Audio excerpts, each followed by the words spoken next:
Ladies and gentlemen, welcome to the Mind Refinery podcast, provided to you by us, the Mind Refinery, creators of content, aggregators of popular culture, and a place where creatives thrive. I'm your host, Kyle Bodanis. Today we continue our look at the video games that defined our lives with our favorite video games from middle school. What you're about to hear is part 2 of this epic conversation. Before we get started, if you haven't checked out and subscribed to the Mind Refinery YouTube channel, do it. Lots of great content, our culinary series Plated, new episode of This Is Cosplay, short films, podcasts, and don't forget to follow us on Instagram, Facebook, and Twitter for all your Mind Refinery news. And now, without further ado, here's the show. Okay, guys, we're going to move on back to Omar. All right, guys. So It's a beast. me being the younger one in the group, middle school era, Young blood. the young blood. For me, I couldn't leave this game out because I think it changed the course of like gaming. For I don't know if for older generations, but for my generation, like especially, Grand Theft Auto Vice City. So when that Scarface came out, the game. so I have a little story. And Carlito's Way. Oh yeah, I have a little story because I had an Xbox. So at that time, I was that kid that had the Xbox and everybody else had a PlayStation. So my cousin would bring his PlayStation over so we could play, and I never played Grand Theft Auto 3. So I only had the experience from the original Grand Theft Auto of the Skyview. Oh, huge jump. So then Wait, hold on. Which did you play first? Midnight Club or this one? I played Midnight Club first. Okay. Sorry, So go on. I just that's wanted exactly context. why I was going to do Midnight Club second, but I brought that up because I played Midnight Club. Yeah. And then I didn't even know this game existed yet. Like I wasn't like I heard about it, but because I had an Xbox, I wasn't like thinking about it. Because it came out later for Xbox, did it? Or It came out way later. With it was later. like the definitive version. Yeah. with the Better- DLC. better graphics. It was like a double release, Yeah. 3 and Vice City. Oh, that's right. And it I came out remember like maybe that. 3-4 years later. Okay, I got you. And so like my cousin came in and he pops it in, he's playing it. And all I remember walking in the room with a bowl of cereal. And I just remember this guy hopping out of a car and just unloading on the group of people. And I'm like, what game is this? Omar's not even eating his cereal. I'm like sitting there like, it They're was a Cinnamon Toast dying. Crunch, Got by the way. Cool. You got completely traumatized ask. for the cereal. It was Cinnamon Toast Crunch. And I'm sitting there and I'm like, this is the greatest game I've ever seen in my life. And my cousin's like, Yikes. okay, don't tell your mom you're playing this, because my mom was very anti-guns at that time. So I went in and I'm like, is this 2-player? He's like, unfortunately, no. And I'm playing this game. I don't care what you tell me. I didn't know anything about missions. I didn't know anything about that. All You don't I need knew to. was just I got in. He's like, okay, this is what you do to choose your guns. And I just started wrecking havoc. And like he's like, you got to run from the cops. I'm like, really? I don't have to do anything. Oh, Just shoot the dude. cops. And I started shooting the cops, and I died like I was probably like maybe 2-3 minutes in, and I got wasted by these And it cops. says wasted. wasted. It literally Yeah. says wasted. And Wasted like, or busted, man. that's There's just only my two ways you personal go. story, and I was like, this is what. And then I was like, Mom, I want a PlayStation 2 for Christmas, and she's like, you just got an Xbox, and I was like, I don't care. And I never got it right away. But eventually, my cousin ended up giving me his PS2 because somehow he got another one. I don't know how that. Probably got happened. the Slim or something, maybe. Something like Yeah. that. Yeah. And so yeah, like that just launched it, and I just remember coming to school and like everybody was talking about this. Yeah. Game. Like this game was Phenomenal. and like kids were playing it, everybody was playing it, and you couldn't go to anyone's house and that game wasn't on. Because I remember last episode you were saying that your mom wasn't down with guns for Goldeneye. I know. I remember. I'm like that's contained in the James Bond universe. Oh, so you're dude. shooting Alec Trevelyan. In this, you're literally shooting innocent bystanders And like getting prostitutes committing drug-related crimes, all of which are fully selling drugs outside of accessible. an ice cream truck. I'm telling you, and Tony this- Montana. This Tony was like, Mon- oh my god, I'm like in a movie now. This is everything it needed to be. And then he told me about, and he's like, you could do missions, right?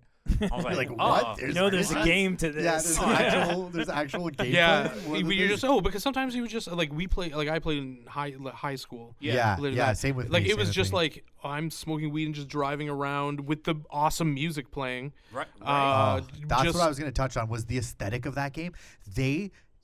That's why I've played every Grand Theft Auto. This one, except for really the newest one. I haven't played that one a bunch. But anyway, this one is by far my favorite. I'm not going to say it's the best Grand Theft Auto. I'd probably still say San Andreas probably I love takes it. San But Andreas. this Also one another is awesome my game. favorite just for they just nail that 80s aesthetic from like you said, the music. And it's Scarface, it's Scarface. Miami Vice, it's Yeah. Carlito's Way. Yeah. Everything. Like Everything. you're just driving down the strip in your white Lambo, blasting flock of seagulls. Like you got that kind of like like the when you turn the camera, it goes kind of stroby a little bit. I don't know, I forgot what you call it, but like it just oozes that aesthetic. Like you get in like a helicopter and you're just cruising around. Like the clothes you wear. Not to mention Ray Liotta does the voice. Yeah. Because up in like Mortal Kombat. Wow.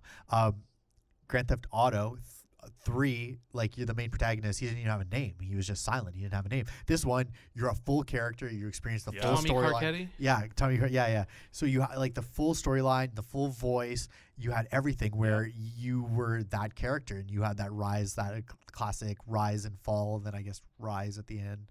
And it's a mansion from pretty much Scarface. It's and like the exact. You got the storyline lawyer mission. from Carlito's Way is your lawyer. There's the mission where you get the fucking chainsaw and you're like chainsawing the guy in the bathroom and shit.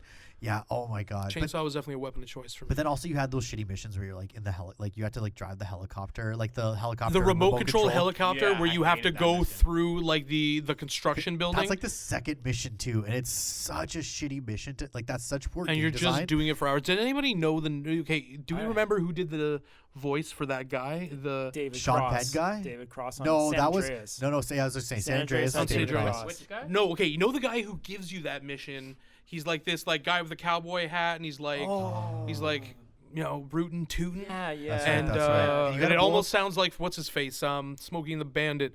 Burt Reynolds is yeah. doing it. I just understand like that was But I such, don't think it such a is. poor Maybe it is. decision to make. Like I think that was literally the second mission. If it wasn't the second mission, it was the third mission. And it's like, hey, you have this huge world, and instead of like I think it's literally the first mission after like the main opening mission. It's the And then second like, mission of that guy. Yeah, and it was right at the beginning of the game, and it's like, hey, you have this huge world with all this dope shit. It's like, no, we're gonna make you do this tedious, shitty helicopter blow up like a construction site mission. It's the and you're gonna Gran fail it it's over the and Gran over again. Turismo license test. That's Yeah. Oh what it is. yeah. Yeah. There's always a gatekeeper. Yeah. There's always some gatekeeping shit. For that one, that was one of those missions where I put it down in frustration at the end of a night, and then woke up the next morning and then did beat it it right first away. try. Beat it yeah. right away. Did it right away. Oh man. Because I kind of like just figured out, and you had one of those transcendental turns where just everything came together. Yeah. And but this game was So fucking much fun. awesome. Dude, and So just much like fun. the layout and the cities and how Yeah, complex I used to know and it how all. big it was for me. I was like coming off of, like I said, Midnight Club was like my first experience with that and like a racing game. But to see this, and I was like, okay, if RPGs are going to be this, that's going to become my favorite genre, where the ability to literally, where you're not guided through the game, you kind of can do whatever you want and then say, oh yeah, there's missions, let me play the story. Or if I'm tired of the story, I can just do what I want. I and can chill. I literally- can go grab the car out of my Yeah. garage, just go around for a little bit, cause some mayhem, start some ruckus. come back. Yeah. The music's good. You're just dude. it's And it was all licensed, and the fucking like all the skits in between. Oh, yeah. Like they had the talk radio station and all the skits in between the music, and like they had the DJs and stuff. Like it was so authentic. Even the side missions were really good. Yeah. Like just playing some of the side missions and some of the characters they came up with were phenomenal. And I was just like, yeah, you know what? This game literally, I'm gonna say was the turning point. I think in terms of like how we looked at RPGs. For me, 100%. at least, I think it was a turning point. did this Well, game it's more like open world than like Yeah, RPGs, open I world, feel, yeah. But like I like the thing that was crazy was genre bending? yeah, genre defining. Yes. What I would say about this game is like you had like the precursors to like you had Grand Theft Auto come out, Grand Theft Auto 3. You had the precursors of the Grand Theft Auto 1, 2, the London, whatever. You had Driver, I guess. Then you'd have like all these other games that were like almost doing it. You had Driver 2 where like you could get out of your car and they would almost do it. Then you had Grand Theft Auto 3 that came out, and then you could do it. Yeah. And then you had all these other games afterwards that came out that tried to do what Grand Theft Auto did, and they tried to copy it. And like so many games, True crimes. yeah, true crime, like all this other shit. And The like, mechanics on it on Vice City and those games were just so good that you yeah. can, So then, Yeah. but then the thing is, so you had all these clones come out from Grand Theft Auto 3, and then fucking Vice City comes out. Yeah. And it just like puts all like it's like Rockstar did it again. You know what I mean? Like you're in a movie. Yeah, Yeah. they reinvented the wheel for 3, and then they fucking just. I'm not gonna say they reinvented it again for Vice City, but they refined it to a point. So it's like they've just put all these other clones to shame, where it's like you had the template, you did your own thing with it, and then you couldn't do it. I think what happened is that, Grand Theft Auto 3 came up with the mechanics and the game engine and all that kind of stuff.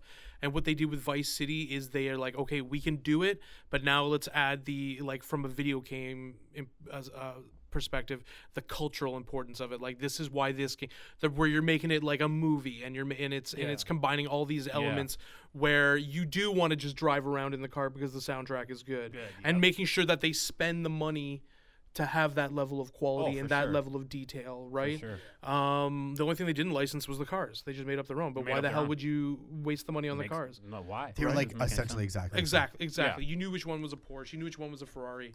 And it was so fun to just cruise around and just like even you're with your friends. First of all, just putting in the cheat codes. Like you used to remember them all off by heart, like for the armor, for the whatever. And then you would just go around, just cause mayhem until you die. And then once you die, you just pass the controller off to your buddy. And then you just pass the controller around, just trying to like cause as much mayhem for as long as you could. And then once in a while, you just get bored and just like drive around and like follow street sign, like just like this, like the street lights. Well, sometimes honestly, you really, if you wanted to survive in that game, even the missions, if you were a good driver in it, that was important. Yeah. You have to be like a perfect driver though, because if you were around a cop and they saw you do like anything, they'd be like, whoop, whoop. It's like you get those 2 stars. Yeah, it's like I haven't done anything. Yeah, once you get permapo, like then you have like 3 stars. They're on you. On you, yep. Right, you got to weapon up because you're going down. And you're then either the 4 it's star, like you get the helicopters coming out. And all Yo, that. And then you Billy- had bikes in that game. You didn't have motorcycles in Grand Theft Auto 3. no, the motorcycles. And then you had the great. motorcycles in Vice City. It's just like what Billy said. He said some real ass shit. Busted or wasted, bro. Yeah. Busted or wasted. Busted or wasted. That's it. And the thing about that game, I don't know, I could be wrong, but I remember as a kid, it wasn't until that game where they started to ID to buy games. Oh, did like they? that's when I first started noticing it. Like, and then later on, which I'll talk about, when Imagine getting ID'd for a game now. You're buying an M game. I remember I couldn't Yeah. we couldn't I remember going to Blockbuster. Because the only time I got to play it was if my cousin came by. So I remember going to Blockbuster. Your cousin was older? He was older, yeah. So he's about 4 years older than me. Oh, okay. So I went, and I remember I went to rent a game, and they were like, sorry, we can't rent this to you. And I was like, why not? And they're like, it was the first time I ever had like an age thing. And they're like, oh, you just need, it's not like they were IDing. They're just like, you need to be with a parent to rent the game. And I remember like being like, what the hell? And then like we had a buddy that just his older brother was with us, so he's like, oh, I'll just get it for you guys, and we went and played. But yeah, that was the first time ever someone said I couldn't get a game because of my age. I'm really I surprised. remember that doing that. I remember getting that with movies. I couldn't before. see Kiss the Dragon. Are you serious? What was that? That was the one with Jet Li, where he friggin', I think it's the Bridget Fonda Dragon. as well, where he friggin' like kicks the pool ball at the guy's face. And like homage to Bruce Lee, it like deals with the entire police karate class. Goddamn. Yeah, Yeah. it's a tour de force of I Jet love Li. that. I think it's the best Jet Li. They didn't let you rent it out? They wouldn't let me go see it in the theater. Oh, I was no, 18 I've been at the written- time, but didn't have my like What? G1, and they're like, we can't let you in. One officer hard ass dude was just like, I'm not letting you in. I'm like, honestly. I was indignant. I was definitely immature about it, but I feel justified. What was that to movie this day? with Jennifer Lopez and Vincent D'Onofrio? The Cell. Yeah. So I still haven't seen that movie, but me and my buddy went, and we Still like, hasn't seen it. We all know it except it.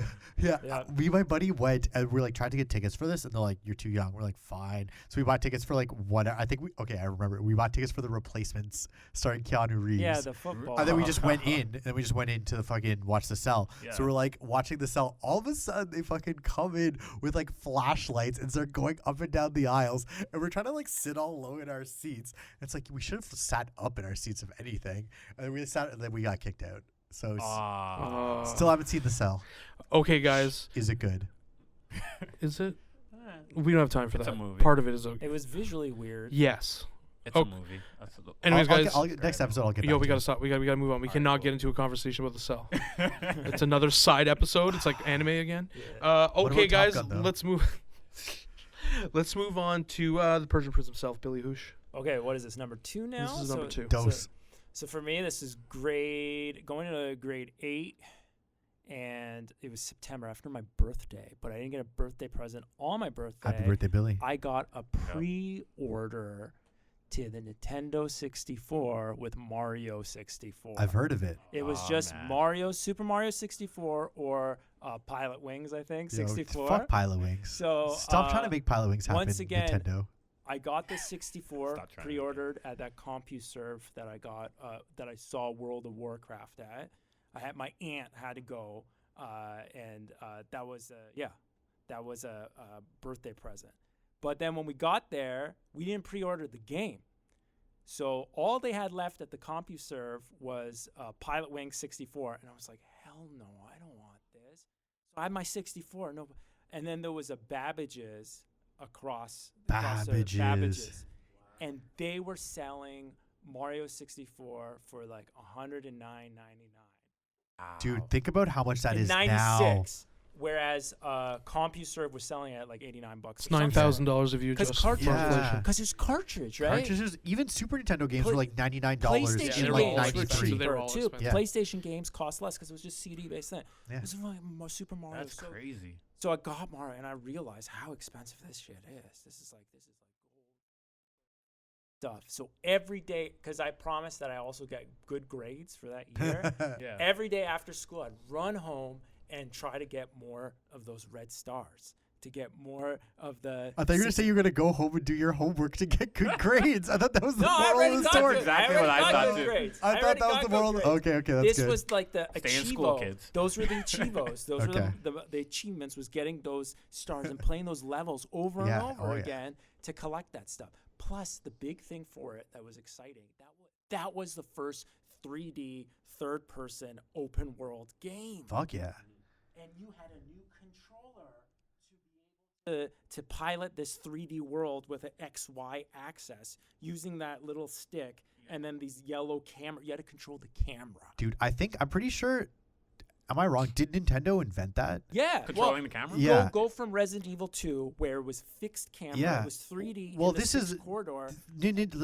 Mario was way before Resident Yeah, Evil. yeah, But and you could still go anywhere. Because I in know this there was, game. I know there was 3D games before, but like I don't know if you could control the camera before. It would always be like the fixed like isometric view, and that's what why- always like a Bubsy 3D and shit. That's why at the beginning of the game, it had the little cloud dude come with the camera, so Yeah. you knew where the The camera was. Lucky 2. So Mario, it was almost like that game was one cut of you with Lakitu with The the camera. cameraman. But that's a above your good head. way to visualize it for kids. They should make a sequel That's where so you smart. have to play as Lakitu. Oh, it's like Pokemon Snap, but Yeah, Nintendo, holler at me. Nintendo, holler at me. I got some retro nostalgia juice for all these Game designer 30-year-olds. No, anyways, yeah. So Super Mario 64 was like a big deal for me because I didn't have a Super Nintendo. I had a Sega Genesis, but I'm like, the PlayStation, it broke. The open button broke. oh yeah, I remember And I you was like, mentioned that in "Screw the this, man. last I want episode. a Nintendo 64. I saw Ultra 64, Killer Instinct in the cab. It had Cruising USA. I'm like, this system's going to be sick. Look at this. It's based off of arcade boards like Sega. Yeah. Like, Yeah. and I was a Sega Genesis Sega fan. So I'm like, okay, like what? And the guy's like, you don't know. He was trying to convince me that Crash Bandicoot's going to come out if you just wait, kid, while you need your Super Mario 64. Oh, this guy's shilling for Yeah, PlayStation, well, he eh? charged me extra $10 for the Super Mario. name and I is was Cedric like Von Sony? 11-year-old kid. I Yeah. was a little kid. Corporate shill at Babbage's. And then it turned into a game. Also, then it became an EB fucking Games Crash GameStop. Wow. Bandicoot instead of Mario. Yeah, give me a Okay, break. Come to on. be He fair, was- Crash Bandicoot's sick. Better All than on its Mario? own. No, I never said. Naughty That's Dog all I'm did saying. an amazing job. I don't need Naughty to wait Dog for did shit. an amazing job at that, and that Still went to Uncharted, doing an 'cause amazing that's job. why they then made Uncharted. Because they Exactly. wanted to make Super Mario 64. Dude, there's still. the reaction to that. No. Yeah.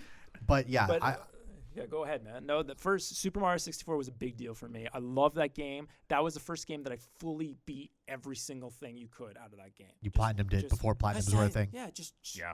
Yeah, it was an awesome game. I fucking like that game. I remember back in the day going to, I don't know if you guys remember. You're probably a little too young, but I'm sure Yeah. you two remember the Nintendo Pod at Ontario Place. Oh yeah. Remember that shit? They had Legoland, Oh. and they had the Nintendo Pod. And you can go play with Lego in the Legoland. Then you could go play like fucking prototype games in Nintendo Pod. They just had Super Nintendo set up, NES, Really? whatever. So I remember one year I went to Nintendo Pod, and like I was like vaguely aware of like the Ultra 64. Like I'd seen like screenshots in the magazine, like vaguely aware that it was a thing coming out. And all of a sudden there they have fucking two N64 set up with Super Mario 64. And as you said, looking at the controller, I'm like, what is this? What is Yeah. this boomerang thing? How do you Yeah. even, I'm like holding it like completely wrong. And like looking at it, yeah, my mind was blown. I'm like, what is going on? I can go that way. I can go that way. I can go towards the camera. Like now every game is like that. Yeah. Just having like I don't think before that I had seen a 3D game at all before that, other than like everything else before that was just like the isometric. Like That's like why the it was 2.5D. funny. You guys Another highly talking about influential Grand Theft Auto. Mhm. Yeah. That was now it was Mario, but what you want to do in a 3D world, whatever you wanted, and Absolutely. in some form of realism too.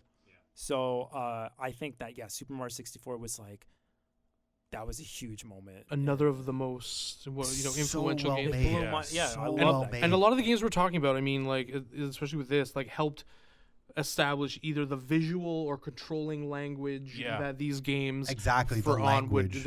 would be how we would navigate, and like what our understanding of current games are goes back to what these things These were- Nintendo yeah. was Think about that. inventing it. Yeah, Think yeah. about that, Yeah. man. You guys were talking about Grand Theft Auto, Vice City, that being movies, as being like the Quentin Tarantino of video games or whatever, taking a thing of all, making a homage of it. Yeah. So Super Mario 64, that was when it acknowledged that it is a movie. The dude was holding a camera, Breaks the filming third it. wall Yeah. for Yeah. sure. So like Or that the fourth wall. because sorry. of the third dimension. Yeah. Nintendo like sets a bar and runs Everybody it tries to hit off it. of hardware that is accessible to people. Always, yeah. And then I guess like the adult market, whatever, like the Perfects it. They perfect it.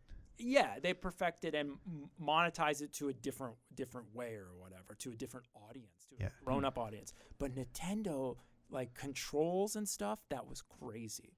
Even now, the controls in that game, like obviously if you got some powdery, wiggly joystick, it's not going to which control. you are definitely gonna get. Yeah, they have new like we talked about this in the last Yeah, episode, yeah. I'm sure. The new anyway. Yeah. There's remasters of everything.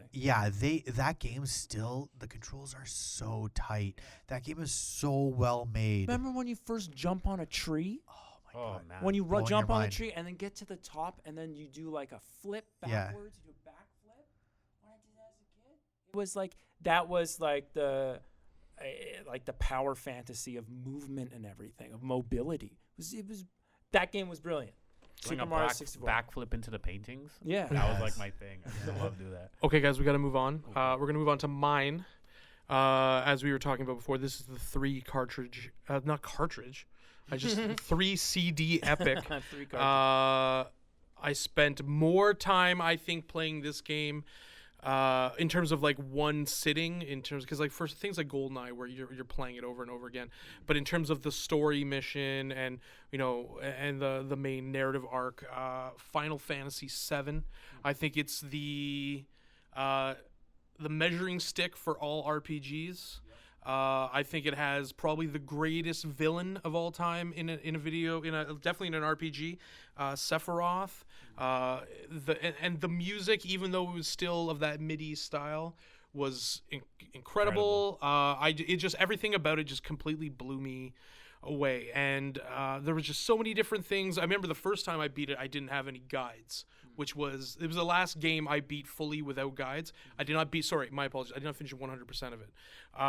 But I beat the main story part. Yeah, you can't beat that game Without the no, absolutely without not. guides. And I'm going to With, get into like, some like 100%. yeah, without guides. especially also like so. For example, like in order to get certain materia, you have to breed chocobos. Yeah. And you have to know that a black chocobo and a wonderful chocobo make a gold chocobo, and like things like that to get those that I wasn't able to accomplish until I kind of got the the guides. But I was able to go through the main story parts, fight Sephiroth and all that. But then when you started getting to the extended things with it, where you're going to do little side missions at the casino, the big thing was the 2 ultimate weapons, the ruby weapon and the emerald weapon, which each had more than 1 million hit points. Like that's where you needed to get the Knights of the Round materia in order to be the emerald weapon, and you had to use mime and the Knights of the Round materia in order to start a never-ending barrage to take away to beat the emerald weapon, and knowing how to navigate the ruby weapon and how hard it was, and just like it was really the first game where I need to beat 100% of this. I need to know everything about it, its ins and outs. Even for Zelda, I was just trying to get through it. This game, I wanted to know everything. The cinematics, the story were fantastic, and I was just like, to this day, love it.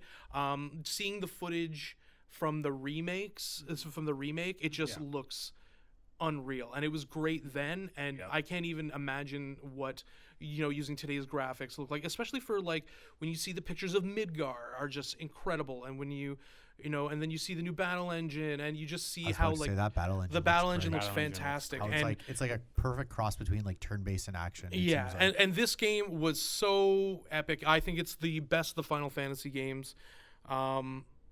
It's just a really great game that kind of like really affected me, even from like a storytelling standpoint, and like the sprawl and how it was treating characters, and how it treated characters as super important in games rather than just the plot of what's going on. It's everyone had their story, and you started, like, for example, Barrett, you went to visit his, learn about him. You went to Cosmo Canyon with Red to learn about his backstory, and you did all these little missions where you learned about people and how what's happening in this battle with Sephiroth trying to save the planet, how it affects everyone individually, and what their character arcs are. And I really appreciate that, and as looking back at it, I start to appreciate it more, because I realize kind of like what a huge undertaking it was to do that. Sure.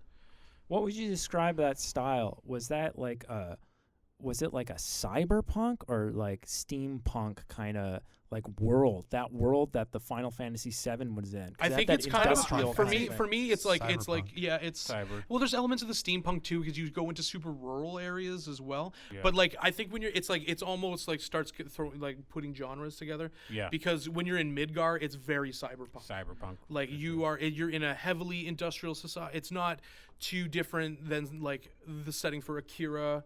You know what I mean? You're in this, you're in this world, super industrial. I mean, it's looking at, industry's effect on the environment, corporatism versus the little people. Yeah. It really goes through classism too, because like there's the different plates of Midgar, and the better, and the more affluent people live in the higher parts.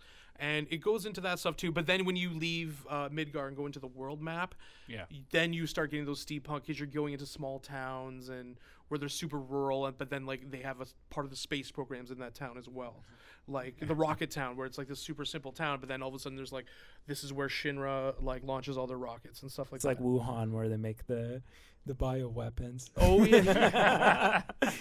It's Pickering, where the nuclear power plant is. That's pretty what it is. So like it's super.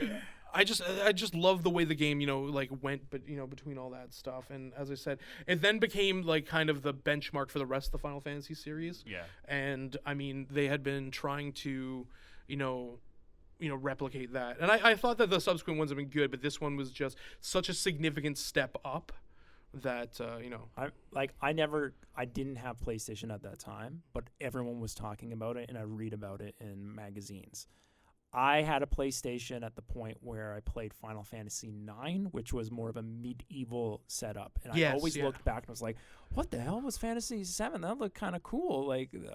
So that's why I'm really excited to try the remake, to play the remake, because that was the one I missed. I missed that one. Oh, that'll be sick for you. Oh, you're gonna love it. I'm in the same boat as Billy, actually. Like I jumped on the PlayStation train a little late in high school. So I mean, I went back for a lot of those games, but I did Final Fantasy 8, not 9. So I played a lot of 8. And I played 7 at like friend's house, and I played on like emulator like since then, but never like all the way through. So it's going to be, I'm like in the same boat you are, where the remake is going to be a lot of fun. Well, so I'm sure really it's going to excited be for that. fun, a lot of fun for people who have some nostalgia tied to it. For because sure. It's like seeing a remaster. It's literally a remaster. Seeing it in It is. today's. It is too, because like you're seeing some of like the setups, and they are clearly right from the original, but it's just it's that they have that level of modernity to it. Yeah. So Because you were imagining using these like primitive little. Well, they were pretty good sprites, weren't they? They had two different views, right? The game. yes. Yeah. So there was like the movement mode where you would hit random encounters. Yeah. And then there was the So 3D. so when it goes in the battle engine, when you're roaming around the area, so it has the super wide view in the world map, and then you come in and it's got more close, where you're seeing where you're going, and then it goes into the battle engine, which I thought the battle engine was really good for it. Then a modern one, it looks like it's absolutely ridiculous. Yeah. But like, I mean, like Final Fantasy 9, like the follow-ups were good, because it's just a matter of, did you like the story? Yeah. It was kind of like Super Mario RPG, where the writing was quirky and sufficient enough, and it had some basic like it was medieval, so it just had like archetypes, like regular ass like archetypes in that, like the sorcerer, the thief, or whatever, the mage, and all that. Yeah. So it was like reading like a fantasy book.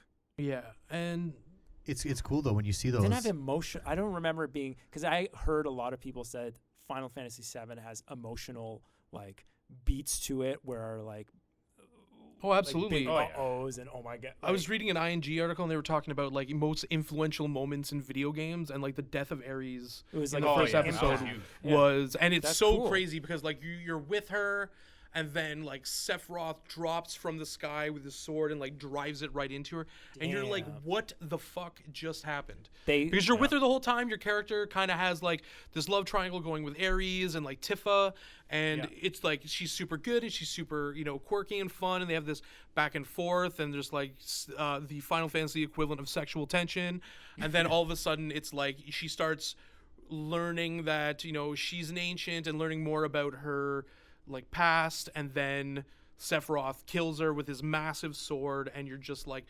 holy fuck. And that's the end of disc 1. Yeah, and you're just so built the agency for you wanting to get of vengeance, and then what I mean, and learning more about that. And you start to see these character arcs, and then how they and how the death of Ares kind of like goes in with Cloud's character arc, and it's really good. And honestly, it's definitely one that left an emotional mark on me. Anyways, we got to move on. I was just gonna say one thing. Oh, sorry. Please say one thing. I was just gonna build on what you guys were saying about the remake. Is that a lot of times it's crazy seeing those things, those like key watershed, like those big moments in the game, and you see them in the remake. You're like, yeah, that's how it is. And then you like watch it in the original game, and it was like not like that at all. But that's how you remember it, with those like not shitty graphics, but those with like those dated graphics. You remember it as this big spectacle, but then you actually go back and watch it, you're like, oh yeah, wow, it was actually like super low rent. I thought the cinematics in it were really good, especially for the time as well. I mean, that game had cinematics, so not so much Final Fantasy VII, but yeah. But no, but still, like I would imagine, like what because the cinematics, like bits and pieces from the cinematics now are like ludicrous, and they were pretty good back then, and they're like ridiculous now. So we're gonna move on, guys, to our number ones, and let's move on to Andrew Lanca. Have you guys seen the latest episode of This Is Cosplay? It features Kin Chan, the armorer and run-of-the-mill creative genius from Wampan's Cosplay. You really need to see what this guy does to believe it. The series is put together by the Mind Refinery creative team and is a visually engaging look at identity, community, and passion. If you're a fan of cosplaying, gaming, anime, a comic book lover, or like us, general fans of nerddom, this series is for you. And now, back to the show. Well, my number one is, as I said, with the last game, that was like my soft introduction into RPGs. As I said before that, it was always like, I don't want to play this game. You like walk around and there's like random battles, and like you got to read shit, and like you're going through menus. Never appealed to me until I played Super Mario RPG. So a couple of years, well, I don't know if it was a couple of years later, but shortly after that, there was this girl in my class, and she was telling me about how her brother was playing this random game called Chrono Trigger, and she was telling me about it, and I'm like, what is this for? Like, I had never heard of this game, and I'm like, what is this for? And she's like, Super Nintendo. I was like, I got one of those. So like whatever your, I don't know, birthday or whatever it was, Christmas, whatever the next event was, I was like, I need Chrono Trigger. Like, please, Mom and Dad, can I get Chrono Trigger? So they got it for me, and I finally got to play this game that this girl had been telling me about, her watching her brother play, and I was like blown away. So essentially what this game, what's so amazing about this game is it's a Square game. And there was just this perfect storm of like game designers, composers, character designers. The character designs were done by I forget the gentleman's name, but the guy that did all the Dragon Ball character designs. Like he's like the Dragon Ball guy. And you had all these fantastic characters and like the music, and just like there was this perfect storm of all these people that had worked on different games for Square. Everybody, like the dream team, came together and made Chrono Trigger.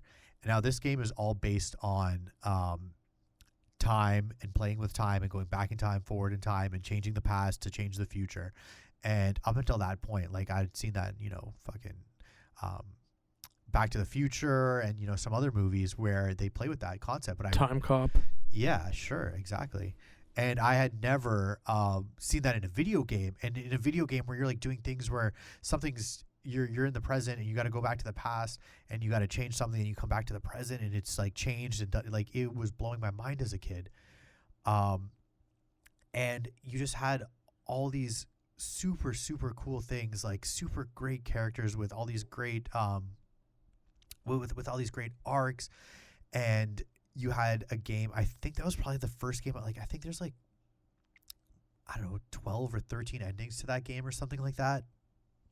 And just trying to get them all as a kid and playing through it over and over and over again and trying to like beat the game. Like you can beat the game essentially like right off the bat. And yeah, I just loved it. It's still hands down. It's in my top probably 4 or 5 games, top 5 for sure. But I love that game so much. I think it's one of the best RPGs put together, to be honest with you. I love Chrono I've only Trigger. played it a little bit, but the little time I did get to play it, I was like, yo, this game is beyond anything that I played, at least on the Super Nintendo for that matter.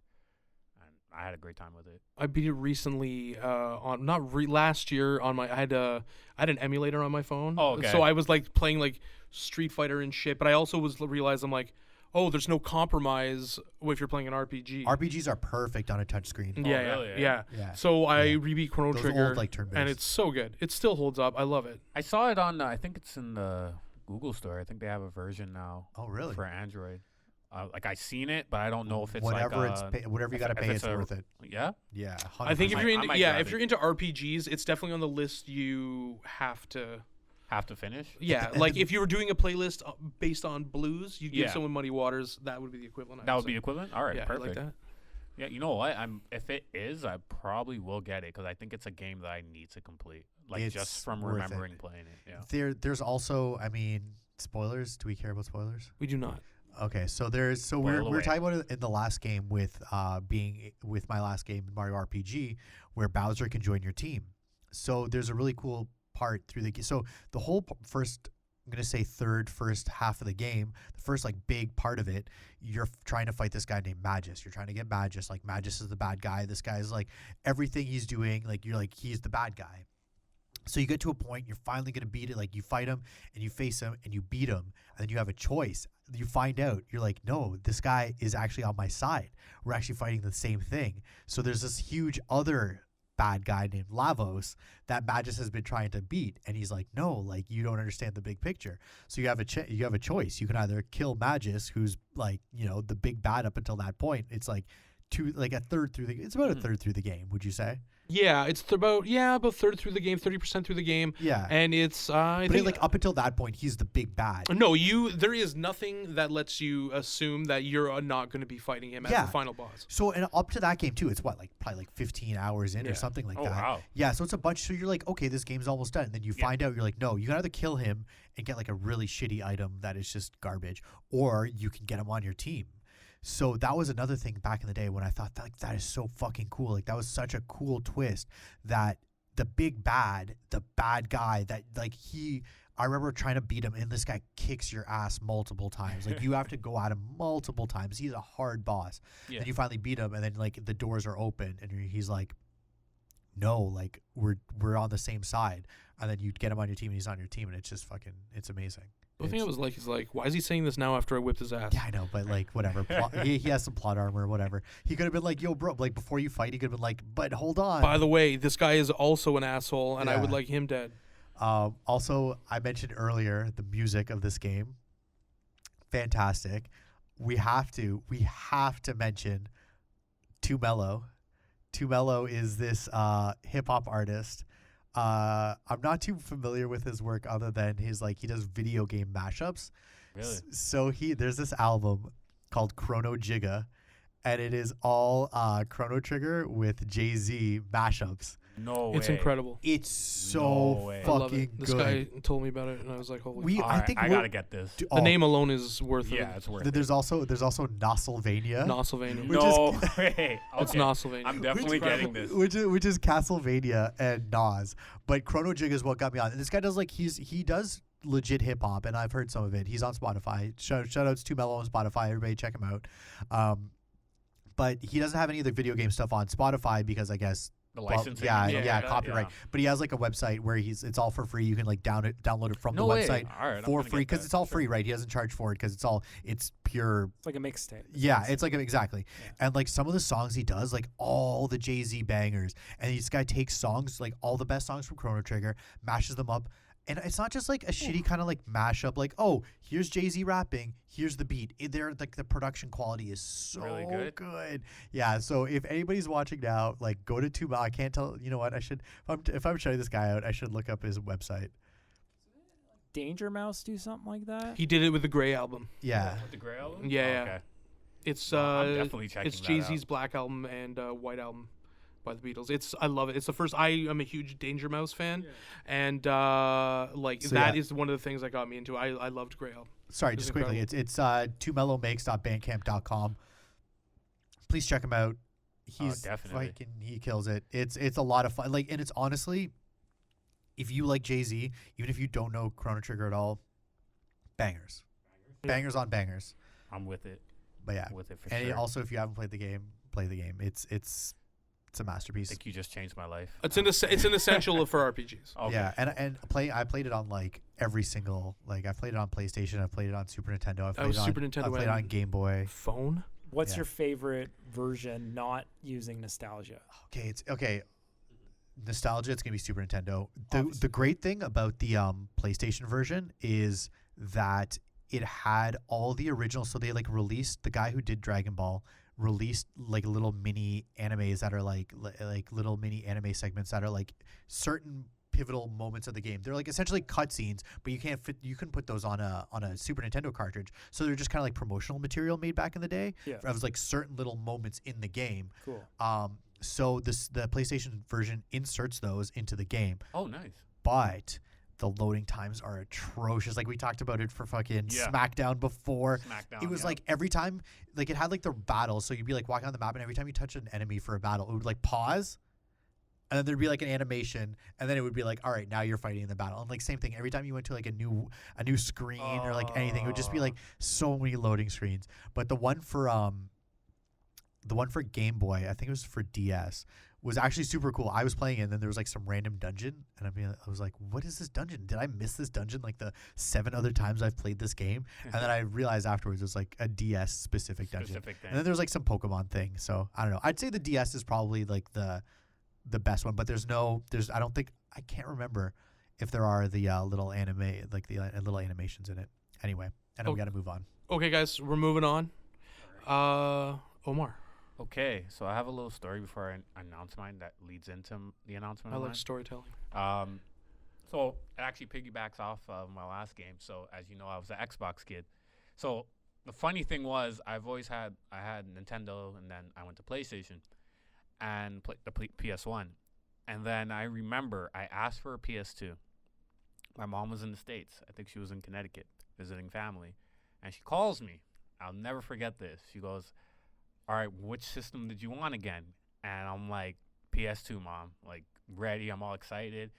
And so I I hear her on the phone in the store asking for the PS2 and everything. So I'm all excited. And then she goes, it doesn't come with any games. You have to buy a game separate. I'm like, okay. And she's like, I'm not paying for a game because at the time they were expensive. Yeah. I was like, what? And she goes, well, this Xbox thing here comes with 2 games, so you'll get that. And I was so bummed. I'm like, Mom, I really want PS2. She's like, well, if I bring home the PS2, it's gonna be a while before you play it, so it's up to you. And I'm sitting there and I'm like, it's holidays. I'm going to be off school. You need the game. I need the game. So I had no idea what the games were. She's just like, it comes with 2 games. Was so it like Tetris and Clone Wars? No. Oh, it's going to lead into my game. So basically, I remember she comes home later on that weekend. And she brings it. She's like, I see it's Xbox. I'm like, all right, whatever. I was like, hey, Thanks, Mom. Thanks, Mom. And I had this game called Jet Set Radio Future. Oh, yeah. I know Right? Jet Set Radio. So I remember playing that, and I was like, oh, this is actually not bad. This is pretty cool. And then the other game, which is the game I'm going to talk about, was Halo Combat Evolved.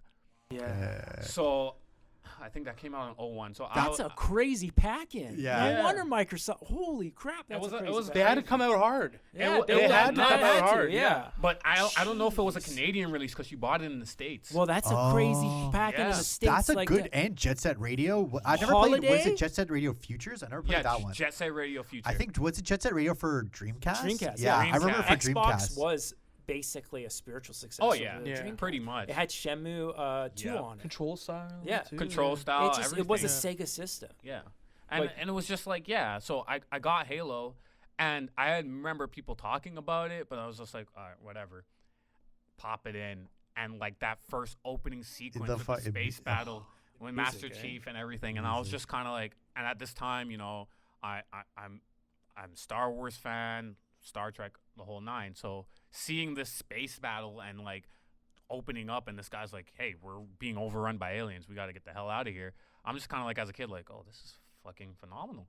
So I'm playing it. I got through the first level, and I'm like, I totally love this game. And I was like, I had to go to my mom and be like, oh my God, thank you. This is like 2 weeks later after I got the Xbox. Grateful. This I is was better ungrateful. than no game. Yeah. Halo was the redeemer. Hey Oh, the mom, Halo you were right. was This is better than no game. The Redeemer, like that game. And then I remember I had a buddy upstairs, and he had an Xbox. So I was like, you have an Xbox? He goes, yeah. I'm like, I got Halo. He's like, I have Halo too. This game's amazing. And that's when we discovered co-op play. Yeah. And So good. then the rumors were going out that if you beat it on Legendary, there's a secret ending. So I remember I went to this guy's house, had a sleepover. We stayed up all night till 7 in the morning playing Halo on Legendary. And It's tough. it was tough. It is. I remember we got frustrated. I think we took a break. We took like an hour or 2. It's a slog. Dude, it was crazy. But we wanted to do it because we needed the bragging rights. Because going to school, we were already getting chirped because we had an Xbox, and everybody's playing Vice City. And then like people who didn't or had already beaten it, so we were playing that. And then finally, everybody got on the wave of like the multiplayer, like the split screen. And it like we haven't done that since GoldenEye as kids. So when that came out, we were like, all right, this is changing everything. We were skipping school now to play this. We were putting bets down. Like people were betting their lunch money. Like we were Damn, going getting in on this game. serious. And there was that level where it was like a ship that's split in half, and you're on one side and you could teleport to the other. Yeah. And that's when snipers became a thing, and everybody, like, you had to practice snipe to be on that level. And I had a buddy named Nero, and he just destroyed everybody. We could never play him on that map, so we just told him, like, we're What not. kind of scopes were what kind of scopes was in the first Halo? Like I think it was just 4x scope. 4 times single scope. Yeah. 4x single scope on it, and it shot through, so you could shoot 2 people. Oh, nice. So it would shoot Yeah. through your body and whatnot. So that game for me, as it was a little bit of a sleeper, but it's my number 1 because of how it just changed. It was kind of like GoldenEye for me. It changed how I viewed the first-person shooter, and with that whole sci-fi aspect, it took a whole nother level. And jumping and driving vehicles, like that was Yeah. like something that I've never done in like a shooter The before. Warthog? Was The that Warthog. It was Yeah. the Warthog. The Ghost, that little like Little alien guy. the tanks. Yeah. And then even just like the different types of guns being with alien technology and the human technology. So the Needler or whatever. the Needler. I was a big fan of the Needler. The Needler was amazing. But I remember, although some people who were older, they told me that they were able to play that online PC. There was a way to get on a server and play it online. I never got the chance to do it. That was more Halo 2, right? But Halo 2 Xbox was Live. when it fully went. Yeah. But for Halo 1, if you wanted to play online, there was like a server that you had to go on, but it was only PC. Yeah, There was a software called Kai, and then M-Player thing had it, where you would just through the Ethernet, you would plug it into a computer that was connected to the internet, and it would tunnel through. So it was like you're playing local co-op, but over the internet with people. Cool. Yeah, like I know Xbox Live. That was like with with Halo 2. That's when it like went That's live. when it really took off, and I just remember like being like wondering because everybody was like anticipating Halo 2. So we were all like, this game is. It was the first time it brought everyone together because we stopped going to arcades at that point. The only time we would ever play at arcades is if we went to the Palladium or the movie theater, pretty much. So that was the first time like kids from everywhere. If you had this game, chances are like you were gonna have at least 4 or 5, 6 kids in your house at one point in time. Like just every day, like clockwork. You're at somebody else's house for like I think at least a year and a half. It was almost every day. What they don't tell your parents is the food bills also increase. Yeah. Oh yeah, I was like, that's literally the snacks. first thing I thought. Like, oh, you gotta my feed parents, all these like, kids. my friends would come over and there'd be like the Costco's food would be gone. It's like an 11-pound bag of wings just annihilated. Oh yeah, that was like my buddy, my Costco's buddy food. Duncan. We'd always go to his house and just like he always have like Cokes and shit and like bags of Lay's. Just destroy. Friggin' Just gone. destroy. This guy would have like boxes of like Old like, the man Lay's. losing his mind. Oh, Ketchup chips, the Yes. Hosties or Oh, whatever. yeah, Ketchup yeah, chips yeah. and barbecue chips. Yeah. Yo, Omar, what were the main modes you guys would play? Was it team deathmatch or free for all, or what exactly were you guys playing? The main mode was always like we would play team and then free for all would be like for bragging rights. So like people were talking shit at recess or whatever, like all right, well, pick up the sticks, we're going. So we would go there, but team deathmatch was always like one of our favorites to play. We also did we used to like change up like the modes and the type of guns you would get. So we would do a mode with just the what do you call that? The pistol. It was just pistols or whatever. Yeah, the plasma. The plasma pistol. So we would do stuff like that just to spice so it little up. restrictions and stuff like that. Capture the flag. Okay, so you played CTF. Yeah, okay, we cool. play capture the flag. Especially on that. I can't remember the name of that map where there was just 2 bases. Yeah. each Oh, end. so what was it called? Oh, that one's just so iconic. And it's almost in every Halo Yeah. game. I'm trying to remember that map. Gulch? No. Was it? No. Oh my God! Why am I drawing a blank on this? Well, I mean that's in every team. Like it reminds me like of the every, team like, team yeah. fortress kind of Yeah. map. The two forts. where you would whatever. teleport and you would be on, and oh dude, and that was the map. That was like the map. That and Damnation were like the 2 maps that we played like ridiculously. The Halo and what your next game is going to be, Billy, kind of really, like, I loved GoldenEye, but like they really exposed how flawed just like the battle hold up. system is in that. Like it's just really like Halo was so good, and then obviously lead precursor to Destiny coming in, and it was just really great right off the bat. I was not super proficient at Halo. Loved playing it though. Oh yeah, Loved playing it. I find that Halo, I guess, even as the later years with Halo 2 and 3 and the various other titles, but the original Halo was the first time for me, I'm not sure for you guys, but it was the first time for me where a shooting game required some form of strategy, meaning like the type of gun you used, and like even when you were in a firefight, because somebody had a shield. So I knew for off hop that, hey, if I used the plasma rifle, or no, the plasma pistol and charged it, that would take out someone's shield, and I could switch guns quickly and shoot them with like the assault rifle or something. So that kind of changed it, and that's what kind of amped your level up from being like the average shooter, or like a player, to like somebody who's really good at this game, because you had to know like when to switch, jumping, throwing plasma grenades, because those stuck on you. So that was another thing where you could be getting killed, you could throw a plasma grenade and die, but then get a kill on top of that. So collateral. So it was pretty cool. Yeah, one thing that really I feel like set Halo apart from other games I was playing at the time, and again I didn't play it a huge amount, but was the AI in that game. Unbelievable. You had AI taking cover, flanking, like it was like I'd be playing the game like, these guys, like, is there people playing? Like I was confused. I'm like, people, they're like fucking like sending out like little reconnaissance units and shit, and like it was just blowing my mind. Yeah, the AI in previous games are just like, why are you here? They're like just like meat targets, like shoot, stand, shoot. These guys are like, they're like sending like little like reconnaissance fucking units over at you while like hanging back, and like there's guys like plinking away at you with snipers. You're just like, what the fuck? You touched on as well, like it was the precursor to Destiny. Bungie, I know that making this game, Bungie originally started this game as an RTS.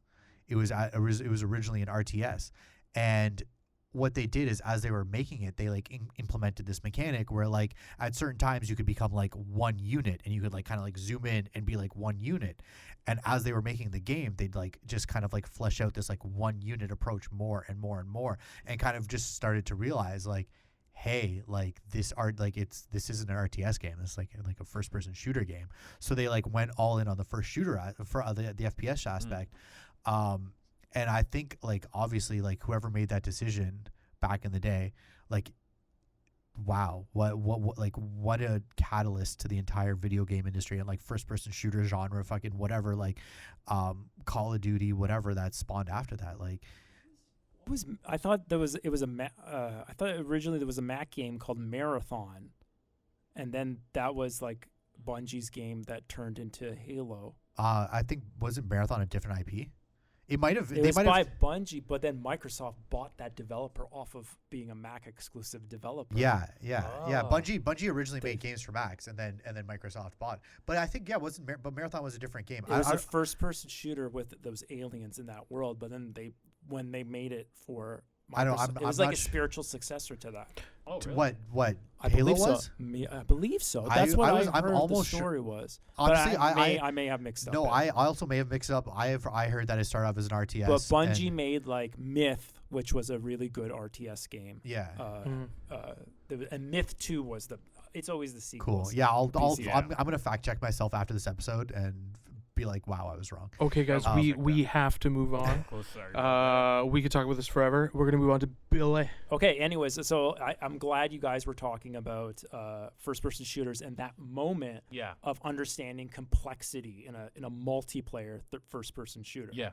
So for me, because I was an id Software fan, I liked Wolfenstein, and then I liked Doom. At the end of grade 8, when grade 9 just started, Quake came out. And I was looking in magazines, looking at pictures of it. This was their first, id Software's first polygonal FPS game. And it looked like scary. It was in this like Lovecraftian, cyberpunkish kind of industrial hell. The music was by 9 Inch Nails. I loved it. I used to listen to the soundtrack. Yeah. As soon as I could I would just download that shit. That's crazy. I didn't know that. And everything was grungy.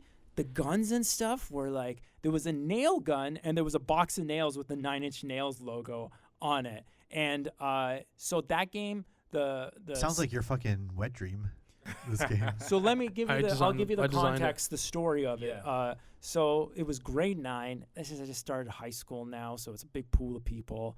I'm like the odd man out in that town, so like everyone's beating me up because I was like Persian. I was the Persian prince. It was the humble beginnings of it. So the only place of refuge was this hallway where it was the French department. No one went near the French department. That's where all the Magic card nerds would sit and play Magic card. So I went down that area. It's true. And I would just go there because they wouldn't kick my ass. And those kids, I remember the day they had the shareware version of it in a soft like CD case, and it had like the Quake logo on it, the shareware version of it, and a dude had another diskette that had a crack. So you could crack the shareware version and get all the episodes because everything was stored on the disc. So I didn't get that, but like I saw that and I'm like, I'm gonna play this game. That was the first time I saw the game. Was in the shareware version of it. Wow. So then I got the game because I'm like, this is that id Software's 3D game that I've been waiting for. And you played it. The single player was like so moody. It had like lighting that would flicker and stuff. All these like people grunting and stuff. Yeah, there was jump scares, the zombies, the sound design was awesome. The guns were awesome too. But for me, the big reason I picked Quake was that's when I first played a first-person shooter over the World Wide Web, over the internet, on a 56K modem. So first time I played this, I connect to the server. It was because I got a PC Gamer magazine that had a demo disc on it, but it had all these add-ons, so I didn't have to download them off dial-up. And it had Quake World. So that was like an update to, like a update pack to the Quake game, and it would join you up into a server browser so you could find different games. Yeah. I remember the first time I connected, had a high ping, still could play. There was someone else in the level. We were doing a death match, and it was the first time I've ever connected to someone. So then it stopped for a second. The player stopped and typed hi. And I was like, what the fuck? What'd you type back? So I'm like, You like suck hi. my dick. No, I just said like hi. And I'm like, is this a real person? And the character didn't shoot me and jumped in front of me. And that was the first time you could see yourself, the player character. You could see like it, but wearing a blue shirt or something like that. I was like, what? Oh my God. And then the guy would just like jump and it's like, her. And then we just type like, ha, ha, ha, or something. And I would say, where are you from? And the person was from Chicago. And I was like, what the fuck? I said, Mind blown. I'm from, I just wrote Grimsby. And the guy's like, what the fuck? Should've And just I'm said like, Toronto. Ontario. And he's like, what, Canada? I'm like, yeah. And then we just start jumping over and over Could again. you have I was killed like, him if you wanted what the fuck is this? Huh? Like, Yeah, could've you could kill. It was a but, death like, match. We just stopped but you guys because it were was just like mind it blown. was like a 3D avatar game. You Was it- just it was took some one-on-one? time to sniff each other? Yeah, so this was deathmatch. okay. Anyways. So Quake was awesome because you had to know which weapon to use depending on the distance, like a fighting game. And it had no timing of where the rocket has that certain delay. The LG, the lightning gun. No, the lightning gun. You could light the water if the other player's in the water and electrocute them. There was nail guns. There was a grenade launcher. There was a shotgun. It's a software game. And I guess there was a regular pistol. But playing it online and knowing timing and sort of you start to know, okay, I know there's a certain amount of health and the gun's right here. And I know when I get it, it's going to regenerate over a certain amount of time. That's the beginnings of this arena shooter concept of you have to know the timing of where the health is and when to get it before it regenerates. And you would hear sound, too, as cues. Plus, it had verticality to some of the maps. You would jump, and it was figuring out slowly that if you jumped while running, you could go faster. And then later it became perfected the strafe jumping. So you're moving the mouse a little bit, the cursor from the center a little bit, while pressing back and forth while moving forward.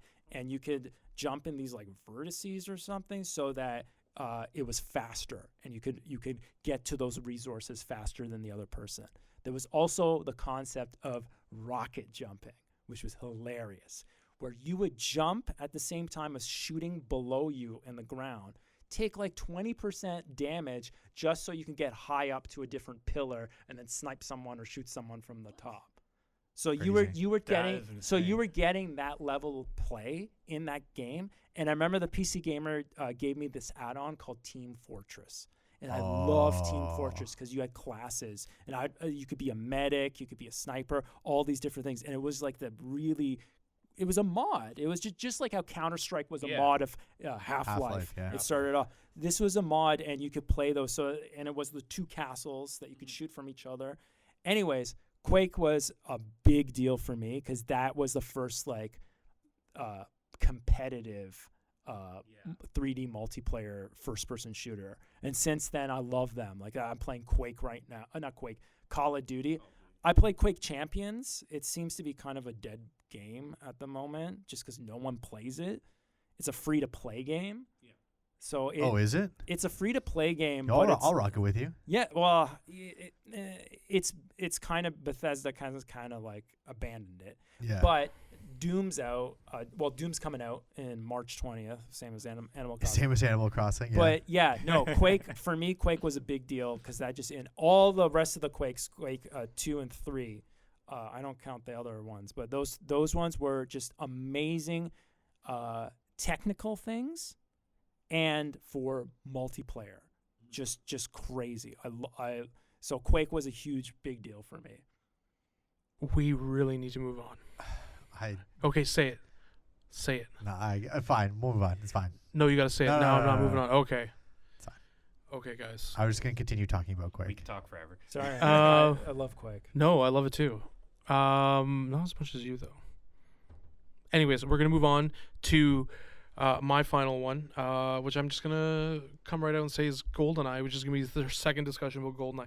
I will frame this discussion by saying I would like to, rather than the culture of GoldenEye, I would like to explore the game itself a little bit more than our last conversation. Like for me, GoldenEye is probably the game I spent the absolute most time playing. Your whole life? I would say actually, probably, yeah. Wow.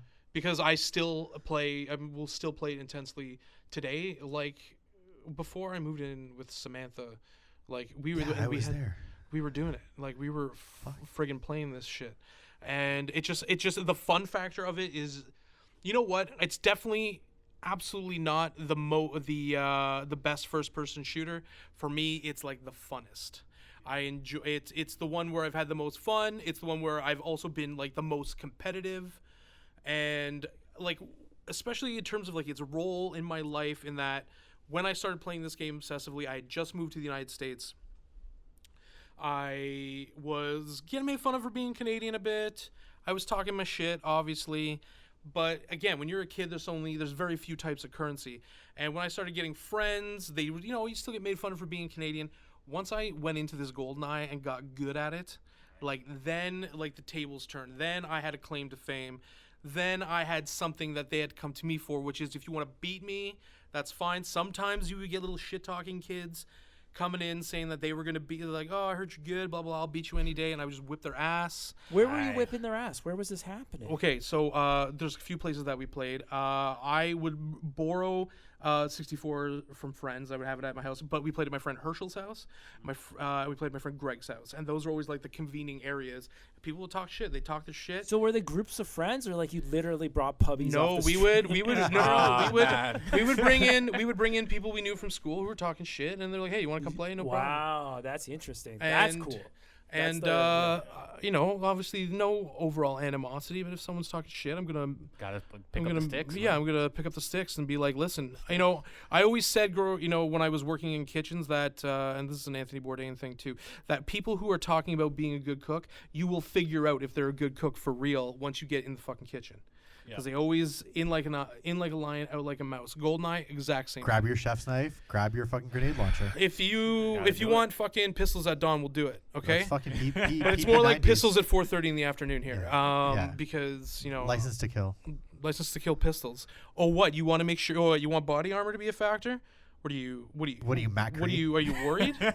What are you scared of?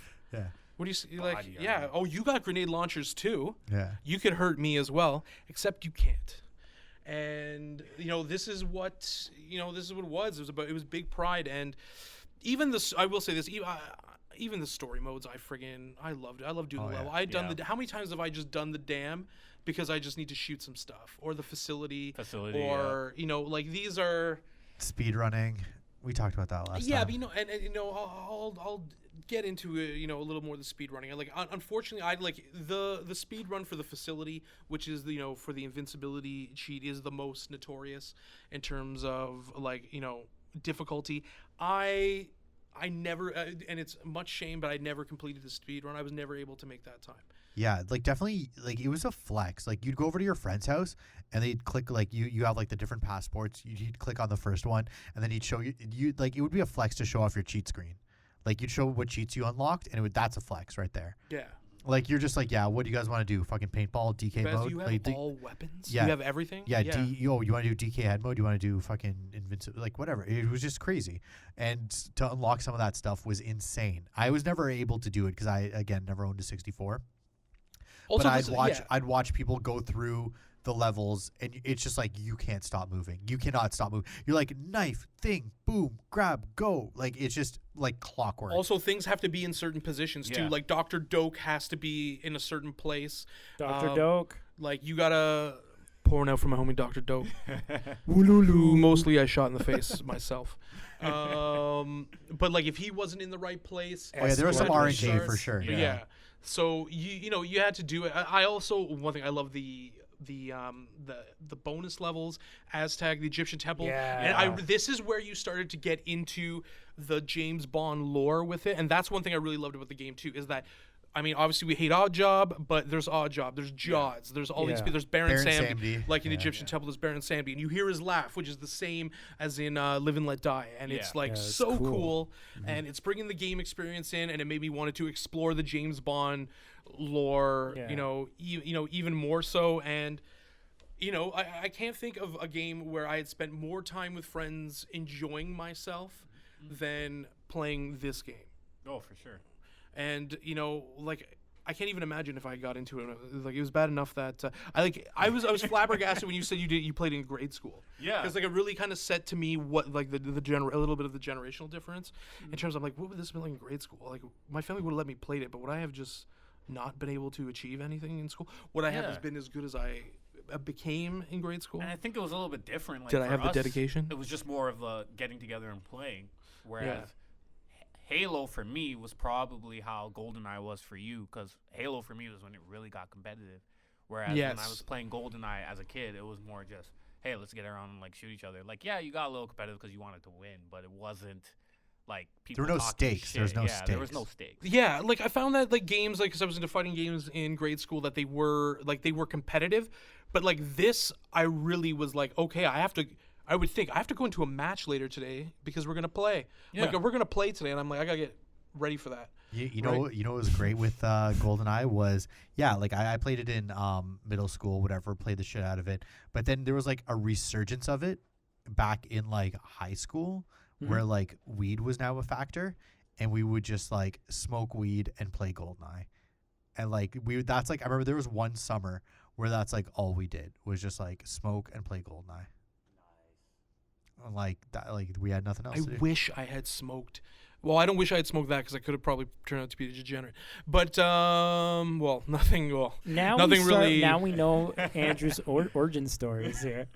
Smoking weed and playing GoldenEye. Yeah, that's what happened. That's like an entire generation's fucking origin story. All right, guys, we got to get going. This has gone way long in the tooth. Way too long. Anyways, thank you, gentlemen. We're gonna be back with high school. Oh yeah. Emphasis on the high. And I'll see you there. Anyways, thank you guys. Take care, guys. Thanks, guys. All right, guys, thanks for listening. Just a reminder, if you like this podcast and want to keep hearing it, subscribe and give us a 5-star review. And if you're not already subscribing to our YouTube channel or following us on social media, get on it. You will not regret it.